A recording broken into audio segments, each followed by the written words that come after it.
18 ਸਾਲ ਵਾਲੀ ਜਿਹੜੀ ਉਮਰ ਤੋਂ ਮਤਲਬ ਤੁਸੀਂ ਸਾਰੇ ਹੀ ਆ ਜਾਣੇ ਜਿਹੜੇ ਸੁਣ ਰਹੇ ਆ, ਆਪਣੀ ਜੇਬ 'ਚ ਤੁਸੀਂ ਰੱਖਣਾ। ਈਵਨ ਗ੍ਰੀਨ ਕਾਰਡ ਹੋਲਡਰ ਹੈਗੇ ਤੁਸੀਂ ਆਪਣੀ ਜੇਬ ਦੇ ਵਿੱਚ ਰੱਖਣਾ। ਅੱਛਾ, ਇਹ ਨਹੀਂ ਕਿ ਗ੍ਰੀਨ ਕਾਰਡ ਵੀ ਰੱਖਣਾ ਤੇ ਉਹ ਵੀ ਰੱਖਣਾ ਹੈ।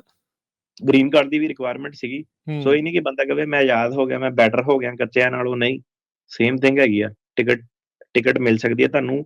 ਕਾਪੀ ਉਹਨਾਂ ਨੇ ਪਹਿਲਾਂ ਹੀ ਕਿਹਾ ਕਿ ਕਾਪੀ, ਜਿਹੜੇ ਸਾਡੇ ਕਲਾਇੰਟ ਸੀਗੇ ਉਹਨੇ ਪੇਪਰ ਕਾਪੀ ਦੱਸੀ ਸੀ ਜਾਂ ਫੋਨ ਤੋਂ ਦੱਸਿਆ ਸੀਗਾ।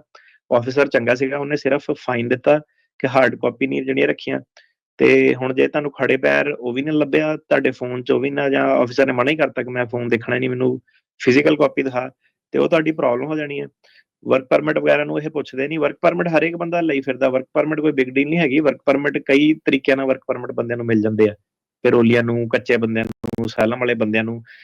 5 ਸਾਲ ਦਾ ਹੁਣ ਵਰਕ ਪਰਮਿਟ ਆ, ਬੰਦੇ ਦਾ ਪਹਿਲੇ ਸਾਲ 'ਚ ਕੇਸ ਡਿਨਾਈ ਹੋ ਜਾਵੇ ਵਰਕ ਪਰਮਿਟ ਤੇ ਔਨ ਇਟਸ ਫੇਸ 4 ਸਾਲ ਲਈ ਹੋਰ ਵੈਲਿਡ ਆ, ਭਾਵੇਂ ਬੰਦੇ ਦੇ ਡਿਪੋਰਟੇਸ਼ਨ ਵੀ ਲੱਗੀ ਹੈ, ਰਾਈਟ। ਸੋ ਵਰਕ ਪਰਮਿਟ ਨਹੀਂ ਜਿਹੜਾ ਤੁਹਾਨੂੰ ਬਚਾ ਕੇ ਰੱਖਦਾ।